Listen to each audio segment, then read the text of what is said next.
اور اس کے اوپر عمل کرے. جب تک وہ میتھمیٹکس کے میدان میں بنیاد پرست نہیں ہے تب تک وہ اچھا میتھمیٹیشین بن ہی نہیں سکتا. اگر کوئی شخص کو اچھا سائنٹسٹ بننا ہے تو اسے سائنس کی بنیادی باتوں کو جاننا فرض ہے اور بنیادی باتوں پر عمل کرنا اس کے لیے فرض ہے. جب تک وہ سائنس کے میدان میں بنیاد پرست نہیں بنتا تب تک وہ اچھا سائنٹسٹ بن ہی نہیں سکتا. آپ ہر بنیاد پرست کو یہ نہیں کہہ سکتے کیا وہ اچھا ہے کیا برا ہے.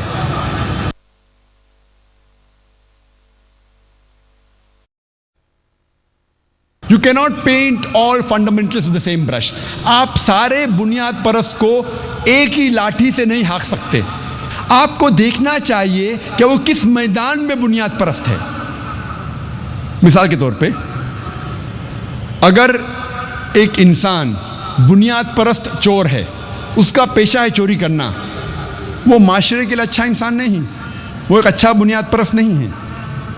لیکن اگر ایک انسان بنیاد پرست ڈاکٹر ہے, بنیاد پرست طبیب ہے, جو ہزاروں انسانوں کی جان بچاتا ہے, وہ معاشرے کے لیے اچھا انسان ہے, وہ ایک اچھا بنیاد پرست انسان ہے.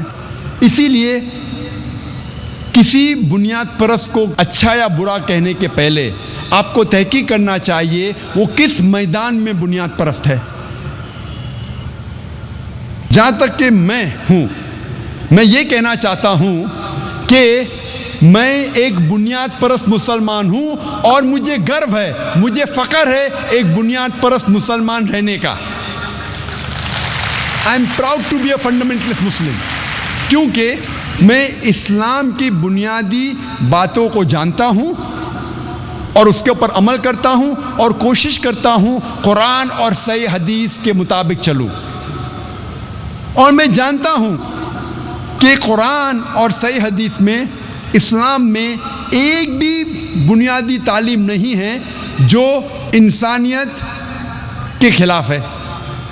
ہو سکتا ہے کہ کچھ تعلیمات کے بارے میں کچھ غیر مسلمانوں کا اعتراض ہو, لیکن جب بھی آپ اس کا بیک گراؤنڈ پیش کریں گے, لاجیکل وجہ پیش کریں گے, تو کوئی بھی عام انسان جو کھلے ذہن کا ہے وہ کبھی بھی ایک بھی اسلام کی تعلیم کو نہیں بتا سکتا جو انسانیت کے خلاف ہے.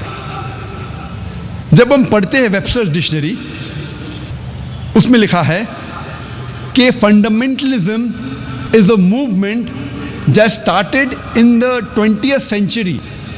فنڈامنٹلزم پہلی بار یہ لفظ استعمال کیا گیا 20ویں صدی کی شروع میں امریکہ میں, جہاں امریکن پروٹسٹنٹ نے پروٹیسٹ کیا.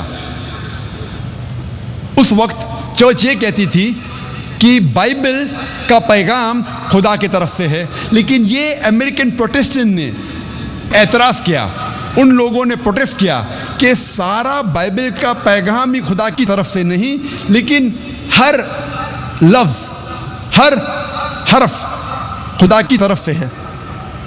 اگر کوئی شخص یہ ثابت کر سکتا ہے کہ بائبل کا ہر حرف, ہر لفظ خدا کی طرف سے ہے, تو یہ موومنٹ آف فنڈامنٹلزم اچھا موومنٹ ہے. لیکن اگر کوئی شخص یہ ثابت کر سکتا ہے کہ بائبل کا ہر لفظ, بائبل کا ہر حرف خدا کی طرف سے نہیں ہے, تو یہ موومنٹ اچھا موومنٹ نہیں ہے. ہم جب آکسفورڈ ڈکشنری پڑھتے ہیں, آکسفورڈ ڈکشنری میں لکھا ہے کہ fundamentalist is a person who strictly adheres to the ancient doctrines and fundamentals of any religion. بنیاد پرست ایک ایسا شخص ہے جو گہرائی کے ساتھ اپنے مذہب کی بنیادی باتوں پہ عمل کرتا ہے. لیکن جب ریوائزڈ آپ ایڈیشن پڑھیں گے آکسفورڈ ڈکشنری کا, اس میں لکھا ہے کہ fundamentalist is a person who strictly adheres to the ancient doctrines and fundamentals of any religion, especially Islam. بنیاد پرست ایک ایسا شخص ہے جو اپنے مذہب کے پرانے تعلیمات اور بنیادی باتوں پہ عمل کرتا ہے, کوئی بھی مذہب کی, خصوصاً اسلام. یہ خصوصاً اسلام جوڑا گیا ہے نئی ڈیفینیشن میں آکسفورڈ ڈکشنری کے.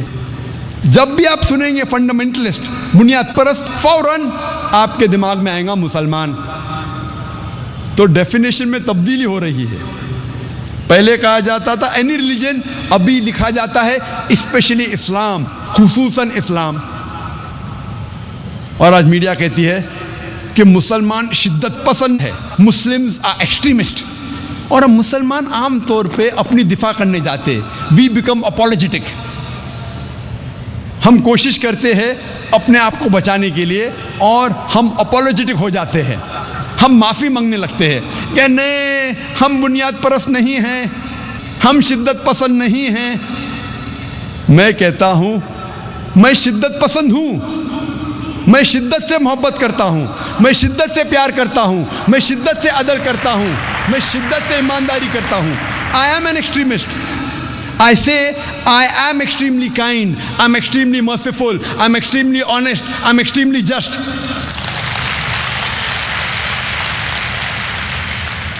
شدت کے ساتھ کسی سے پیار کرنا بری بات ہے، شدت کے ساتھ عدل کرنا بری بات ہے، شدت کے ساتھ ایمانداری کرنا بری بات ہے. جب آپ کا فائدہ ہے تو ایمانداری کرو، نقصان ہے تو ایمانداری مت کرو. اسلام میں یہ نہیں سکھا گیا. اسلام میں کہا گیا ہے کوئی بھی کام ایمانداری سے کرو، چاہے آپ کا فائدہ ہو رہا ہے نقصان ہو رہا ہے. آپ کو شدت کے ساتھ ایمانداری کرنا چاہیے. We Muslim should not be apologetic. ہمیں افسوس نہیں کرنا چاہیے. ہم اکثر کئی بار اپولوجیٹک بن جاتے ہیں. آج میڈیا کہتی ہے مسلمز آر ٹیررسٹ، مسلم دہشت گرد ہے. دہشت گرد کی کیا معنی ہے؟ اگر ایک انسان کسی دوسرے انسان کے دل میں دہشت پیدا کرتا ہے اسے کہتے ہیں دہشت گرد. مثال کے طور پہ جب بھی کوئی چور ایک پولیس کو دیکھتا ہے تو اس چور کے دل میں دہشت پیدا ہوتی ہے، تو اس چور کے لیے وہ پولیس والا دہشت گرد ہے. میں کہتا ہوں اسی طریقے سے ہر مسلمان کو جب بھی کوئی چور دیکھتا ہے اس چور کے دل میں دہشت پیدا ہونا چاہیے. ہر مسلمان ہر چور کے لیے دہشت گرد بننا چاہیے. ہر مسلمان کو دہشت گرد بننا چاہیے. کس کے لیے؟ چور کے لیے. جب بھی کوئی چور مسلمان کو دیکھتا ہے اس کے دل میں دہشت پیدا ہونا چاہیے. جب بھی کوئی بلاತ್ಕಾರ کرنے والا مسلمان کو دیکھتا ہے اس کے دل میں دہشت پیدا ہونا چاہیے. جب بھی کوئی اینٹی سوشل ایلیمنٹ، جب بھی کوئی غلط کام کرتا ہے، چوری کرتا ہے، ڈاکہ ڈالتا ہے، جب مسلمان کو دیکھتا ہے اس کے دل میں دہشت پیدا ہونا چاہیے. اور یہی تو قرآن میں لکھا ہے سورہ انفال میں سورہ نمبر 8 آیت نمبر 60 میں کہ مسلمان سے کہا گیا ہے کہ مسلمان کو اینٹی سوشل ایلیمنٹ، غلط لوگوں کے دل میں دہشت پیدا کرنا چاہیے. لیکن عام طور پہ دہشت گرد اسے کہا جاتا ہے جو ایک معصوم انسان کے دل میں دہشت پیدا کرتا ہے. اس پس منظر میں کوئی بھی مسلمان، کوئی بھی معصوم انسان کے دل میں، چاہے وہ مسلم ہو یا غیر مسلم ہو، اس کے دل میں کبھی بھی دہشت نہیں پیدا کرنا چاہیے. اور ہم دیکھتے ہیں اکثر کئی بار وہی شخص وہی کام، لیکن اس شخص کو دو لیبلز دیے جاتے ہیں، دو القاب دیے جاتے ہیں. مثال کے طور پہ 60-70 سال پہلے جب انگریز اس دیش پہ حکومت کر رہے تھے، کئی ہندوستانی اپنی دیش کی آزادی کے لیے لڑ رہے تھے، لیکن انگریز یہ لوگ کو کہتے تھے دہشت گرد، لیکن ہم عام ہندوستانی کہتے تھے یہ لوگ ہیں دیش بھکت. اگر آپ انگریز کے نظریے سے سہمت ہے کہ انگریز کو حق تھا ہندوستان کے اوپر راج کرنے کا، تو آپ بے شک یہ لوگ کو کہیں گے کہ دہشت گرد ہے. لیکن اگر آپ عام ہندوستانی کے نظریے سے سہمت ہے کہ انگریز ہندوستان میں تجارت کرنے آئے تھے، انہیں ہندوستان پہ راج کرنے کا کوئی حق نہیں، تو آپ کہیں گے یہ لوگ ہے دیش بھکت. وہی انسان وہی کام، لیکن دو القاب.